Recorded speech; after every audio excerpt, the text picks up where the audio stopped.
할렐루야. 네. 뒤에 앉아 있는데 자꾸 웃음이 납니다. 너무 찬양이 좋았습니다. 그래서 찬양을 듣는 것이 참 복되다, 감사하다 그런 마음으로 베다니 찬양대의 찬양을 들었는데요. 하나님께서 베다니 찬양대의 찬양을 누구보다 기뻐 받으신 줄로 믿습니다. 우리 시간 한번 옆 사람과 이렇게 인사했으면 좋겠습니다. 당신이 하나님의 최고의 작품입니다. 그렇게 한번 인사할까요? 당신이 하나님의 최고의 작품입니다. 네, 감사합니다. 성도가 이 땅을 살아갈 때 하나님의 복을 받는 방법이 여러 가지가 있습니다. 그 중에서도 가장 잘 알려져 있고, 그리고 우리가 반드시 붙잡아야 할 가장 중요한 방법 한 가지가 있다면 그것은 바로 순종입니다. 성경은 순종이 제사보다 낫고 듣는 것이 수당의 기름보다 나으니라고 말씀 적고 있습니다. 오늘 본문에서도 마찬가지로 여호와의 목소리에 순종하면 복을 받는다라고 약속하고 있습니다. 이처럼 순종은 우리가 하나님의 복을 받는 데 있어서 핵심적인 열쇠와도 같습니다. 하나님은 우리보다 우리 자신을 더 잘 아시는 분이시고, 우리가 진정으로 필요하는 것이 무엇인지 다 아시는 분이십니다. 때문에 그런 하나님의 말씀에 우리가 그대로 순종하는 것은 복을 받는 가장 확실하고도 그리고 당연한 길임을 우리는 성경을 통해 알 수 있습니다. 하지만 문제는 그만큼 현실 속에서 순종하는 일이 결코 쉽지가 않다는 것입니다. 왜 우리는 순종하기를 어려워할까요? 왜 삶의 자리에서 하나님의 뜻에 순종하는 일이 그렇게 버겁게 느껴지는 것일까요? 물론 여러 가지 이유가 있겠지만 그 대표적인 이유가 바로 오늘 말씀 속에 잘 나타나 있습니다. 오늘 본문 말씀의 배경은 이렇습니다. 유다 백성이 바벨론에게 완전히 멸망을 당하게 됩니다. 바벨론 왕은 유다에서 유력한 사람들, 지도자들과 장인들 그리고 지식인들을 모두 포로로 끌고 갑니다. 그리고 유다 땅에는 일부 사람들만 남겨두는데 성경은 그들을 빈민들만 남겨두었다 그렇게 적고 있습니다. 이처럼 바벨론이 유다를 철저히 무너뜨리고 그리고 사람들을 포로로 끌어갈 때 그 땅을 다스리기 위해서 한 사람을 총독으로 세우는데 그 사람의 이름이 그다랴입니다. 바벨론은 그다랴를 총독으로 세우고 몇몇 군사들을 함께 그 유다 땅에 남겨둔 후 이제 다시 고국으로 돌아가죠. 바벨론 군대가 떠난 후에 흩어졌던 유다 사람들 중 일부가 다시 유다 땅으로 돌아옵니다. 그리고는 몇몇이 모여서 이렇게 얘기하기 시작합니다. 우리가 어찌 바벨론 이 지배 아래 살아갈 수 있겠느냐. 그래서 그들이 반역을 꾀하게 되고요, 그 무리 가운데 이스마엘이라 하는 사람이 일어나서 바벨론이 세운 그 총독 그다랴를 죽입니다. 그리고 함께 있었던 바벨론 군사들도 죽이고, 그리고 그 땅에 남아 있었던 백성들을 다 이끌고 암몬이라고 하는 나라로 도망가려고 합니다. 그러나 그때 요하난이라고 하는 사람이 그들을 막아서게 되었고, 결론적으로는 이 요하난의 무리들이 이스마엘의 그 반역을 저지하고 끌려가던 사람들을 이제 되찾아오게 됩니다. 그런데 문제는 그 다음이었습니다. 사람들의 걱정이 태산같이 이제 생겨나게 된 것입니다. 왜냐하면 비록 그들이 그다랴 총독을 죽인 것은 아니지만 지금 총독도 죽게 된 상황이고, 그리고 바벨론 군사들도 죽게 되었으니까 만약에 바벨론이 이 소식을 듣게 되면 반드시 군대를 보내서 이제 우리를 징벌할 터인데 이제 어떡하나라고 하는 그런 걱정이 태산같이 이제 많아지게 된 것이죠. 때문에 그들은 깊은 두려움과 고민에 빠지게 되었습니다. 그런데 그때 그들 가운데 예레미야 선지자가 여전히 그들 가운데 있다고 하는 사실을 발견하게 된 것입니다.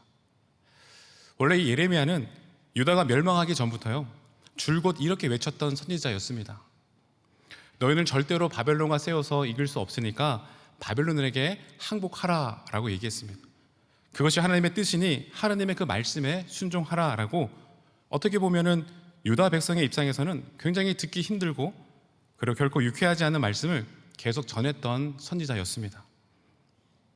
결국 예레미야의 그 예언대로 이스라엘은 바벨론에 의해서 망하게 되었고, 이제 전쟁이 끝난 후에 바벨론 사람들은 예레미야를 높이 평가합니다. 그리고는 이런 제안을 하죠. 네가 우리와 함께 바벨론으로 가서 살아갈 수도 있고 아니면 이 땅에 남아도 좋으니까 원하는 대로 선택하라 라고 하는 그 선택권을 예레미야에게 줍니다. 그래서 예레미야는 내가 이 땅에 남겠다라고 얘기했고, 그래서 그는 그 유다에 남은 백성들과 함께 지내고 있던 중이었습니다. 요한안의 무리가 그런 예레미야를 이제 찾아온 것이죠. 왜냐하면 예레미야가 지금까지 해온 말이 결국 다 옳았거든요. 그래서 그들 오늘 우리가 읽었던 말씀 중에 그 6절의 말씀처럼 예레미야를 찾아와서 이렇게 간절하게 부탁을 하게 되어지는데, 우리 6절 말씀을 우리 같이 한번 읽어보도록 하겠습니다. 시작. 우리가 당신을 우리 하나님 여호와께 보냄은 그의 목소리가 우리에게 좋든지 좋지 않든지를 막론하고 순종하려 함이라. 우리가 우리 하나님 여호와의 목소리를 순종하면 우리에게 복이 있으리이다 하니라. 아멘. 우리가 하나님의 뜻에 순종하겠습니다. 그 주님의 뜻을 알려주십시오. 정말 놀랍고도 귀한 고백을 하고 있는 것 아니겠습니까? 예레미야 입장에서는 그냥 본인의 생각대로 행동하려고 하는 것이 아니라 주님의 뜻을 구하고 그 뜻대로 행하기를 원합니다 라고 기도를 부탁하고 있는 이 요한안의 무리들의 모습이 굉장히 예뻐 보였을 겁니다. 그래서 여러분 7절의 말씀에 보면 예레미야는 그들의 그 간구를 듣고 간절히 기도하는데 10일 동안이나 기도했던 것을 우리는 알 수 있게 되어지거든요. 하나님 앞에 그렇게 10일 동안 기도를 드린 끝에 하나님의 이제 응답을 받게 됩니다. 15절 말씀을 눈으로 보시면 애굽으로 도망가지 말고 이 땅에 그대로 머물러 있어라 라고 하는 말씀. 만약에 너희가 칼과 기근과 전염병을 피해서 애굽으로 내려가려 해도 그 칼과 기근과 전염병이 너희를 끝까지 따라가서 덮칠 거니까, 그러니까 두려워하지 말고 이 땅에 그대로 머물러 있어라. 하나님께서 너희와 함께 하시면서 너희를 지키시고 복을 줄 것이다 라고 하는 확실한 그들 향한 말씀을 예레미야를 통해서 주신 것입니다. 그래서 예레미야가 너무나 기쁜 마음으로 그 주님의 뜻을 구했던 요한의 무리들을 다 불러 모아놓고는 이제 말씀을 들려주는 것이죠. 그게 바로 이제 9절부터 22절까지의 말씀이 바로 하나님의 응답받은 내용들을 요한의 무리들에게 쭉 읊어주는 말씀이라고 할 수 있거든요. 하나님께서 말씀하셨습니다. 어디 가려고 하지 말고 그냥 여기 남아 계십시오. 이것이 바로 하나님의 뜻입니다라고 하나님의 그 분명한 뜻을, 그리고 그 말씀에 순종하면 반드시 복이 있을 것이다 라고 하는 것을 그대로 백성들에게 전해 주었습니다. 여러분, 그런데요, 그렇게 분명한 하나님의 말씀을 예레미야가 전했는데 백성들의 반응이 어떠했는가라는 것이죠. 놀랍게도요, 예레미야 43장 2절의 말씀을 눈으로 한번 보시면 그들의 반응이 이렇게 기록되어 있는데, 우리 한번 2절 말씀, 43장 2절 말씀 우리 같이 한번 읽어보겠습니다. 시작. 가레의 아들 요하난과 모든 오만한 자가 예레미야에게 말하기를 내가 거짓을 말하는도다. 우리 하나님 여호와께서 너희는 애굽에서 살려고 그리로 가지 말라고 너를 보내어 말하게 하지 아니하셨느니라. 아멘. 3절 말씀은 여러분 눈으로 보십시오. 이는 내 친구 바룩이 너를 부추겨서 우리를 갈대아 사람들에게 넘기려는 것이다. 그들은 하나님의 말씀을 그대로 받았음에도 불구하고 그 말씀을 의심하고 있습니다. 아니, 의심을 넘어서 지금 예레미야에게 뭐라고 얘기하고 있냐면 네가 지금 거짓말을 하고 있다라고 대놓고 비난을 하고 있는 것입니다. 하나님의 명확한 정확한 말씀을 들었음에도 불구하고 그들은 예레미야의 말을 끝내 듣지 않았고요, 오히려 예레미야와 그와 따르던 사람들까지 붙잡아 애굽으로 내려갑니다. 그들은 하나님의 말씀에 불순종한 채로 애굽으로 내려갔고요, 그 후 실질적으로도 하나님께서 예언하셨던 것처럼 바벨론은 애굽에 침공하였고 애굽에도 기근과 여러 가지 어려움들이 닥쳤습니다. 결국 애굽으로 내려갔던 그 요한의 무리들은 역사 속에서 흔적도 없이 사라지게 되는 그런 결과를 우리가 볼 수 있게 되어지는 것입니다. 여러분, 하나님께서 유다 백성들에게 이 땅에 머물라라고 하신 이 말씀은 결국 그들을 보호하시기 위해서, 그리고 그들에게 복을 주시기 위한 길이었음을 우리는 깨닫게 되어지는 것이죠. 하나님이 그들을 살리시려고 그 자리에 있게 하신 것이, 그리고 그들이 그 땅 가운데 남아있게 되었을 때 정말 진정한 생명의 복을 누릴 수 있었구나라고 하는 것을 우리는 분명하게 이 사건을 통해 알 수 있게 되어지는 것입니다. 그런데 더 안타까운 것은 그렇게 주님의 뜻을 구했던 이 요한의 무리들이 사실은 처음부터 하나님의 그 말씀에 순종을 하는 자들은 복을 받게 된다고 하는 이 사실을 누구보다 잘 알고 있었던 사람들이었고, 그리고 순종하겠노라 결단했던 사람들 아니었습니까? 그런데 막상 예레미야가 그 주님의 뜻을 정확하게 전해주자 그 하나님의 확실한 말씀에 순종하지 못했다라는 것이었습니다.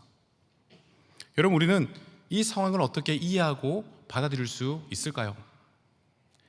기도해 달라고 간절히 부탁할 때는 언제이고, 막상 하나님의 뜻이 전해지자 순종하지 않는 저들의 모습, 부탁할 때는 언제고 말 안 들을 때는 또 언젠가라고 그렇게 우리가 정말 따지고 묻고 싶지만, 그러나 여러분, 사실 그들의 모습이 꼭 남의 얘기가 같지 않더라라는 것이었습니다.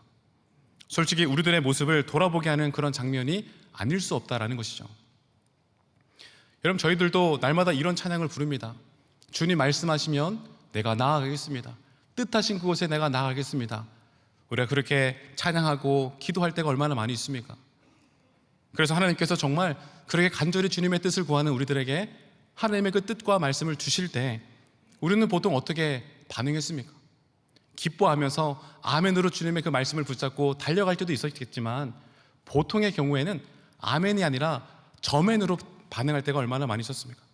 저의 아멘이 아니라 저 사람의 아멘이 되게 해달라고 하는 그런 저멘으로 반응할 때도 많이 있었다라는 것이죠.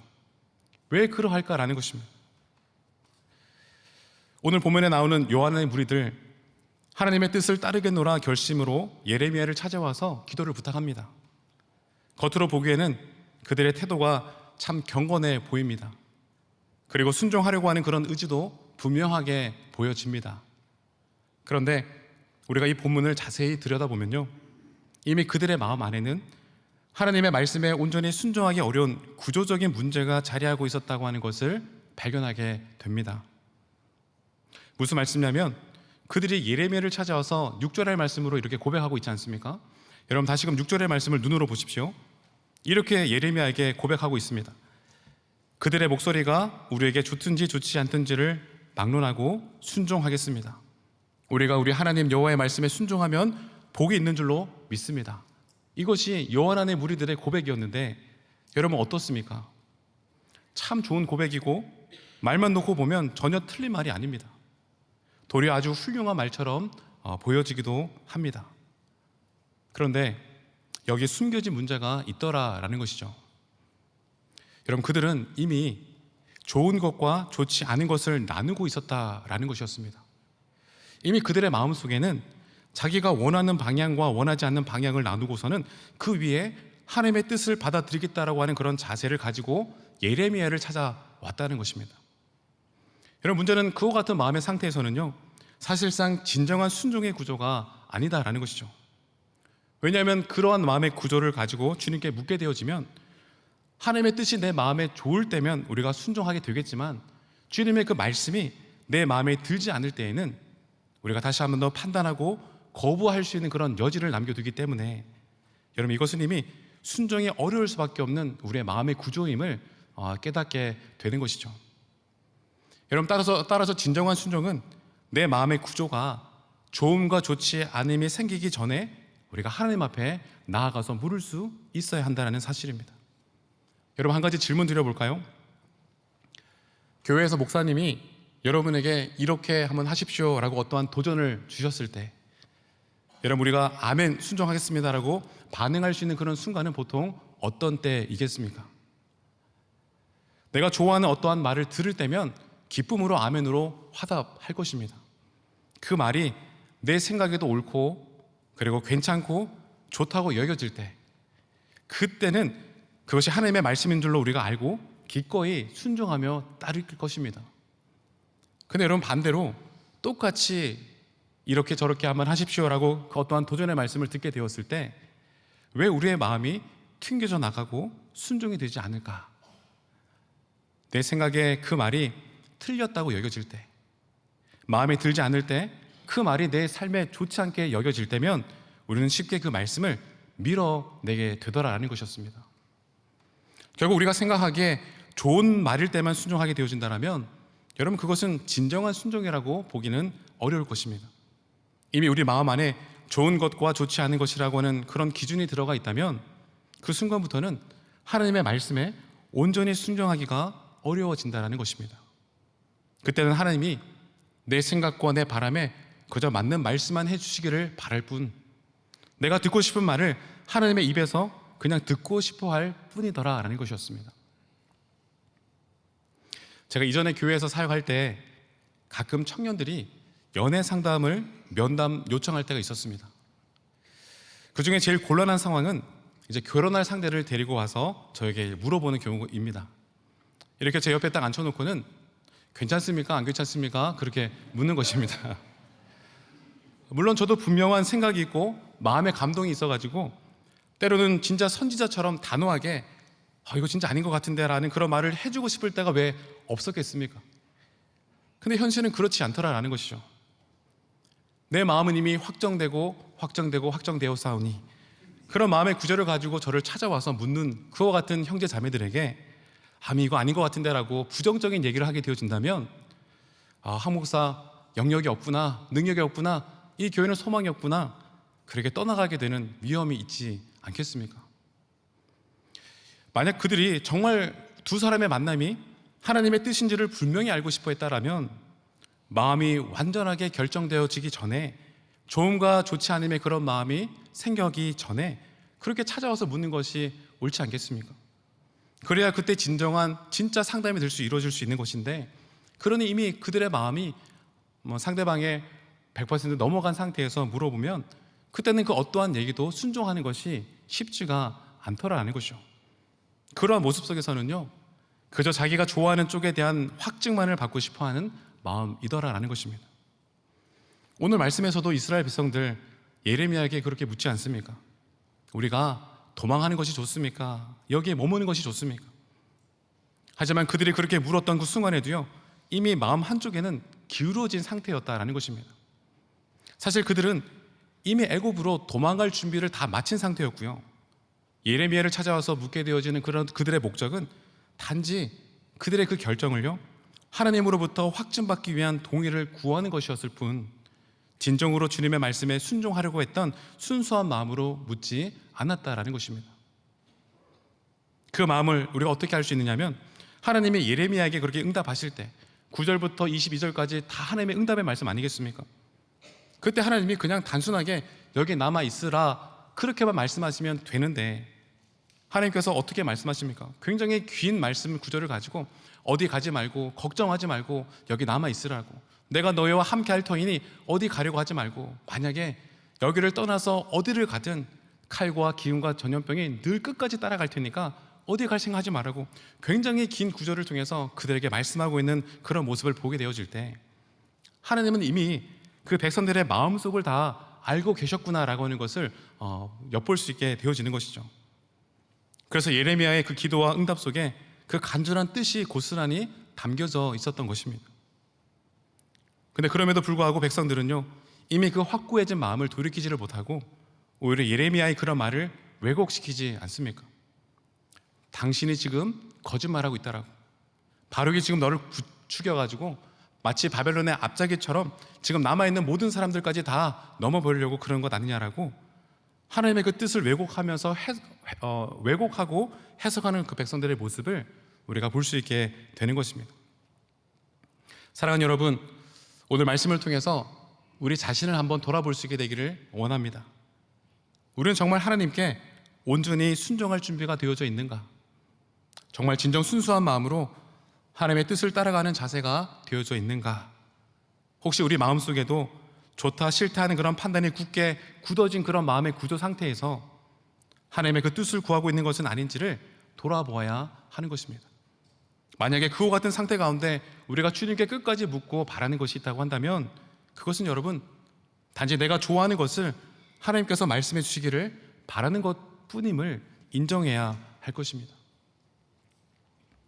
연애할 때 그런 일이 있었습니다. 제가 아내와 데이트할 때 우리 오늘 뭐 먹으러 갈까요? 그렇게 묻습니다. 그러면 늘 이런 얘기를 하거든요. 아무거나요, 이렇게 얘기하거든요. 연애할 때는 조심스럽기도 하고, 그리고 무언가 자신의 의견을 이렇게 정확하게 표현하기가 좀 쑥스럽기도 하고, 그래서 보통은 아무거나요 라고 얘기하는 경우가 많이 있는데, 그런데 그때 저는요, 진짜 순진하게 그 말을 진짜 아무거나라고로 받아들였다는 것입니다. 그래서 제가 진짜 먹고 싶은 메뉴를 정하고 그런 식당에 가서 딱 앉아 있는데 이상하게 대화가 자꾸만 겉도는 것 같은 느낌을 받는 겁니다. 그리고 뭔가 조그만 실수라도 까칠한 그런 느낌을 제가 받게 되는 것이죠. 왜일까요? 뒤늦게 이제 알게 된 사실이지만 아무거나라고 말했지만 그 아무거나가 사실은 아무거나 괜찮다고 하는 그런 뜻이 아니었다라는 것이었습니다.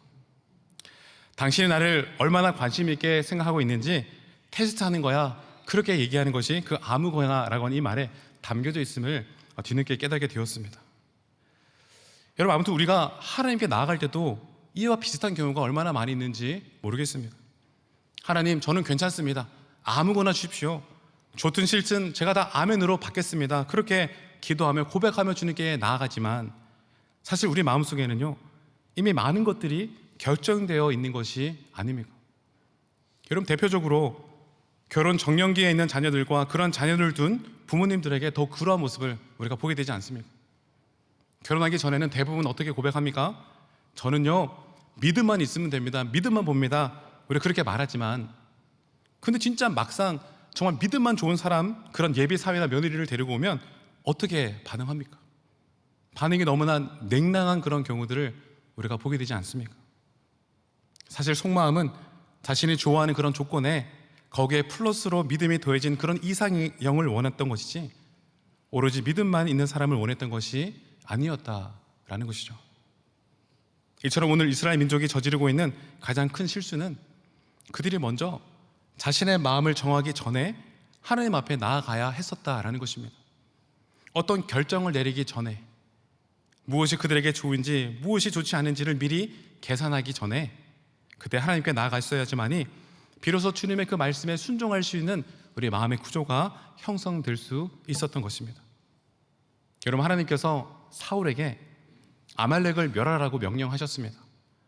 사울은 그 주님의 말씀에 순종함으로 전쟁에 나아갔고 순종함으로 말미암아 그 전쟁에서 승리를 거두게 됩니다. 그런데 문제는 하나님께서 모든 것을 다 죽이라라고 그렇게 명령하셨음에도 불구하고 사울의 눈에 좋아 보이는 것들이 보이기 시작하는 것이죠. 사울은 그 좋은 것들로 할 수 있는 여러 가지 것들이 생각되게 된 것입니다. 이것을 가지고 제사를 드리면 하나님께서 더 좋아하시지 않으실까? 모두 다 죽이라고 말씀하신 것은 나쁜 것만 죽이라고 말씀하신 것이지 이것까지 다 죽이라고 말씀하신 것은 결코 아닐 것이야. 여러분, 사울 안에 좋은 것과 좋지 않은 것에 대한 그런 판단이 생겨나기 시작하니까 하나님의 그 명확한 뜻을 자기의 생각대로 왜곡시키기 시작하더라는 것이죠. 자신에게 유리한 쪽으로 또 자기에게 유익한 쪽으로 초점을 맞추면서 그 주님의 말씀을 바꾸려고 하고 해석하려고 하는 모습을 우리가 보게 되지 않습니까? 결국 사울은 하나님의 그 명령에 완전히 순종하지 못하는 그런 구조에 빠져들게 됩니다. 그런데 여러분, 아브라함은 어떠했습니까? 이삭을 바치라고 하는 그 주님의 말씀을 받게 되어졌을 때 여러분, 만약에 그때 아브라함이 이 일을 하는 것이 정말 나한테 좋은 것인가 라는 그런 생각에서부터 아브라함이 고민했었다라면 아마 이삭을 죽이는 일이 정말 결코 쉽지가 않았을 것입니다. 만약 그랬다라면 하나님의 뜻을 자기 마음에 맞게 왜곡시킬 그런 가능성이 또한 있었을 것이고요. 오직 하나님의 말씀을 자기가 원하는 것으로만 맞추려 했기 때문에 아브라함 또한 그 주님의 말씀에 순종하기가 분명 어려웠을 것입니다. 그런데 아브라함은 그 주님의 말씀을 받게 되었을 때 자기의 좋고 싫음에서 그 모든 명령을 출발하지 않았다라는 것입니다. 아브라함은요, 하나님이 어떤 분이신가를 먼저 생각했습니다. 좋고 싫음을 떠나서 하나님이 어떠한 능력을 가지고 계신 분이신지, 그리고 지금까지 내 인생 가운데 어떻게 역사하고 계셨던 하나님이신지를 그는 믿음으로 하나님을 바라보았다는 것입니다. 아브라함은 그 믿음으로 인해서 결단을 내릴 수 있게 되었고 그 믿음이 있었기 때문에 하나님께서 허락하신 그 귀한 말씀, 그 말씀대로 순종할 수 있게 되었던 것을 볼 수 있는 것이죠. 여러분, 이러한 아브라함의 그 모습을 바라볼 때 여러분, 순종이 중요하고 또 가능해지는 이유가 순종이 바로 이와 같이 절대적인 그 믿음 위에서 세워짐을 또한 우리가 깨닫게 될 수 있는 것 아니겠습니까? 여러분, 이런 얘기 들어보셨을 것입니다. 두 여성의 목소리만 잘 들어도 인생은 절반 성공한다고 하는 이 얘기 많이 들어보지 않으셨습니까? 하나는 아내의 목소리고요, 하나는 내비게이션 안내 양의 음성입니다. 저도 이 두 여성의 말을 정말 잘 듣고 있는 중인데요. 근데 한 가지 차이점이 있다고 한다면 내비게이션은요, 제가 길을 아무리 잘못 들어도요 항상 화내지 않고 늘 상냥하게 저에게 얘기해 주더라라는 것이었습니다. 아무튼 저는 시골 출신이기 때문에 내비게이션이 없으면 이렇게 신방을 정말 꿈도 꾸지 못할 정도로 내비게이션의 도움을 참 받고 있는 중에 있습니다. 내비게이션의 도움을 받아서 이렇게 늘 날마다 살아가고 있다가 보니까 내비게이션을 정말 진심으로 신뢰하고 내비게이션의 그 어떤 안내에 따라서 정말 즉각 반응하고 있는 저의 모습을 많이 보곤 합니다. 어느 정도냐면 이제 이렇게 신방을 갈 때 우리 구역장님이 옆자리에 타시고 지름길을 이렇게 알려주시거든요. 목사님 이렇게 돌아가시면 더 멀고요, 저기 오른쪽에 가시면 샛길이 있으니까 그 길로 가십시오 라고 말씀을 안내를 해주실 때 동시에 내비게이션에서 전방 우회전입니다 라는 안내가 나오면 바로 곧장 아멘 하면서 핸들을 돌리는, 지름길이 있음에도 불구하고 내비게이션의 그 얘기에 따라서 저도 모르게 자연스럽게 핸들을 방향을 돌리는 그런 모습을 제가 보게 되어지거든요. 근데 여러분, 어떤 분들은요 내비게이션을 온전히 신뢰하지 못하는 사람들도 많이 보게 되어집니다. 그럼 그런 분들은 어떤 분일까요? 과거에 내비게이션 때문에 여러 번 고생한 적이 있는 사람 아니겠습니까? 내비게이션을 신뢰하고 믿고 따라갔는데 그 길 끝에 막 농두렁이 있다라든지 공사 현장이라든지 그러한 경험이 있었다면 이후로 내비게이션에 대한 신뢰가 완전히 무너지는 것입니다. 어디를 갈 때마다 내비게이션만 의지하지 않더라라는 것이죠. 사랑하는 여러분, 이처럼 순종이 힘이 있고 의미 있게 이루어지는 그 이유도요, 바로 우리들의 그 순종이 믿음을 바탕으로 하기 때문이다라는 것입니다. 믿음이 없는 순종은 사실 순종이 아닌 것이죠. 단지 자기가 하고 싶어 하는 대로 행동하는 동호회일 뿐 능력이 나타나는 참된 순종의 공동체가 아닐 수 있다는 것입니다. 사랑하는 여러분, 정말로 하나님의 말씀에 순종하고 그래서 복된 길을 걷기를 원하신다면 무엇이 좋고 무엇이 좋지 않은지를 따지기 이전에 믿음으로 나아가야 할 줄로 믿습니다. 이때 먼저 우리가 생각해야 될 것은 이 일이 정말 주님께서 기뻐하시는 일인지, 이것이 정말 주님의 기쁨이 되는 일인지를 그와 같은 기준에서 우리가 출발을 해야 진정한 순종이 가능해진다는 것입니다. 우리의 일상에는 수없이 많은 선택의 순간들이 존재하지 않습니까? 문제는 그 선택들이 늘 어렵더라라는 것입니다. 세상의 수많은 선택들이 그렇게 어려운 이유는요, 여러분, 세상의 대부분의 일들이 100대 0으로 그렇게 나눠져 있지 않고요, 항상 51대 49 이렇게 아슬아슬 모호하기 때문에 우리가 어떤 선택을 해도 고민과 갈등이 따르기 마련입니다. 이렇게 생각하면 이런 것 같고 또 저렇게 생각하면 저런 문제가 있는 것 같고, 결국 자신의 이익과 유익을 중심으로 판단하게 될 때면 선택은 점점 복잡해지고요, 방향을 잃게 됩니다. 그리고 그런 식으로 이것이 나에게 좋은 길인가, 유익한 길인가, 유리한 길인가, 그런 기준으로 결정을 내리게 되어지면 그 선택의 거의 대부분은 세상의 길이 될 수밖에 없는 것이죠. 때문에 여러분, 그런 길이 진정한 복된 길로 이어진다라고 우리가 어떻게 자신할 수 있겠습니까? 이스라엘 백성들 애굽으로 내려가면 잘 될 것이라고 모두가 다 생각을 했습니다. 애굽이 자신들에게 편안한 피난처가 될 것이다라고 모두가 확신했습니다. 사실 다른 생각을 하기가 어려웠습니다. 왜냐하면 좋은과 나쁜가의 그런 기준으로 계산을 해보면 너무나도 명확하게 애굽이 더 나아 보였기 때문입니다. 그러나 그 계산이 하나님의 뜻과는 전혀 다른 계산이었다고 하는 것이 문제 아니겠습니까? 사랑하는 여러분, 아무리 인간적인 판단과 계산이 올라 보인다라고 할지라도 그것이 하나님의 기쁨이 되지 않는다면 결국 잘못된 길이 될 수 있다고 하는 사실을 우리가 기억할 수 있게 되기를 원합니다. 그래서 우리는 어떠한 선택의 순간에 서게 되어질 때 무엇이 나에게 유익한지 편안한지를 따지기 전에 이것이 하나님의 기쁨이 되어지는가, 내가 이 일을 믿음으로 결정하고 믿음으로 나가고 있는가를 먼저 물어보아야 합니다. 그럴 때 비로소 순종할 수 있는 그런 마음의 구조가 우리 가운데 마련되게 되는 것입니다. 말씀을 정리하겠습니다. 사랑하는 여러분, 매일의 삶 사실 선택의 연속 아니겠습니까? 그런 복잡한 삶의 자리 가운데에서 우리가 이 질문 한 가지를 우리의 일상 가운데 바꿔보기를 도전합니다. 하나님이 기뻐하실까? 이를 기뻐하지 아니하실까? 여러분, 우리의 모든 삶의 선택의 자리 가운데 이와 같은 질문으로 우리가 생각을 바꿔보게 될 때면 선택의 자리에 서게 되었을 때 훨씬 명확한 답이 보이기 시작할 것입니다. 좋으냐 안 좋으냐, 할 수 있느냐 없느냐라고 하는 그런 세상의 기준으로 우리가 결정하려고 할 때면 우리는 종종 결정하지 못하고요, 망설이게 될 때가 많이 있을 것입니다. 그러나 우리가 질문을 바꿔보는 것이죠. 이 길이 믿음으로 나아가려고 하는 길인가? 이 일이 하나님이 원하시는 방향인가? 이 선택이 하나님의 기쁨이 될 수 있는 것인가? 라고 하는 그와 같은 기준으로 바라보려고 할 때 여러분, 놀랍게도요, 우리 앞에 무거웠던 그 모든 선택의 문제들이 훨씬 단순하게 보이기 시작할 것입니다. 사랑하는 여러분, 6월이 시작되었습니다. 여러분의 모든 선택의 자리에서 순종할 수 없는 그런 구조에 머물지 않게 되기를 도전합니다. 좋은가 좋지 않은가를 먼저 따지기보다 하나님의 마음이 어디 있는지를 먼저 생각하고요, 믿음으로 결정하고 믿음으로 판단하고 믿음으로 행동하는 그와 같은 도전이 우리 모두에게 회복되기를 도전합니다. 여러분, 그러할 때 오늘 6절 본문 말씀 마지막 끝절에 여호와의 그와 같은 목소리를 순종하면 우리에게 복이 있으리라 라고 하는 이 고백이 여러분의 삶 속에서도 실제가 되어질 뿐만이 아니라 하나님의 복이 여러분의 걸음마다 풍성하게 함께하게 되어질 줄로 믿습니다. 기도하겠습니다. 사랑과 은혜의 아버지 하나님, 감사합니다. 오늘도 우리를 부르시고 예배의 자리로 인도하여 주심에 감사를 드립니다.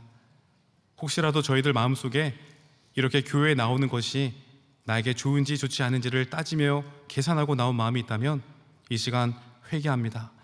주님, 올 한 해 우리의 삶의 모든 자리마다 이 일이 하나님을 기쁘게 하시는 일인지, 하나님께서 원하시는 방향인지를 먼저 묻고 그 뜻에 마음을 두는 우리 모두가 되게 하여 주시옵소서.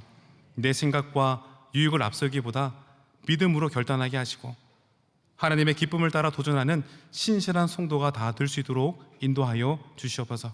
그리할 때 순종하는 자들 가운데 허락하신 그 복을 우리 모두가 맛보아 누릴 수 있도록 은혜 위에 은혜 더하여 주시옵소서. 모든 것을 주님께 감사드리오며 예수 그리스도의 이름으로 기도드립니다. 아멘.